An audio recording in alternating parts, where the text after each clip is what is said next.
میرا جو یہ فیس تھا اسلام سے، حالانکہ میں اسلام کا ایک داعی تھا، کیونکہ یہ آیت میں نے کئی بار سنی ہے، پڑھی ہے، ادعو الی سبیل ربک بالحکمہ والموعظۃ الحسنہ وجادلہم باللتی ہی احسن، کہ آپ لوگ یعنی آپ کو چاہیے کہ آپ اللہ کے راستے کی طرف لوگوں کو بلائے حکمت کے ساتھ۔ تو میں نے کئی یعنی اپنی زندگی کا بہت سارا حصہ میں نے دعوت و تبلیغ میں نے لگایا ہے، اور تو آپ سوچیے کہ کس طریقے کا مسلمان میں تھا۔ لیکن جب اور وہ بنیاد جو تھی، وہ اسلام کا جو ایک پہلو ہے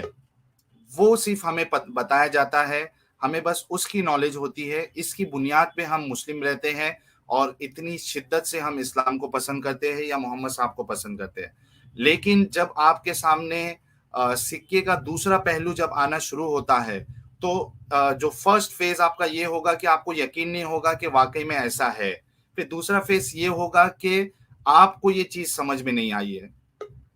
آپ نے غلط سمجھا ہے۔ پھر تیسرا فیز ہوتا ہے کہ اب آپ کا دل نہیں مانتا ہے کہ اس کا کوئی کلیریفیکیشن یا اس کو کسی طریقے سے ڈیفینڈ بھی کیا جا سکتا ہے۔ یہ ہوتا ہے تیسرا سٹیج۔ اور چوتھا سٹیج یہ ہوتا ہے کہ آپ کے دل میں اگر واقعی میں آپ کے اندر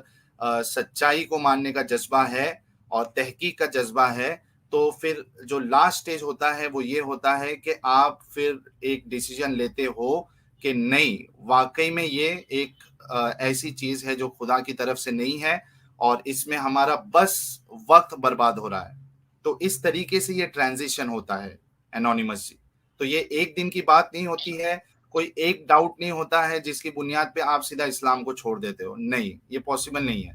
یہ آہستہ آہستہ آپ کا ذہن بنتے جاتا ہے، اور اس کے بعد پھر آپ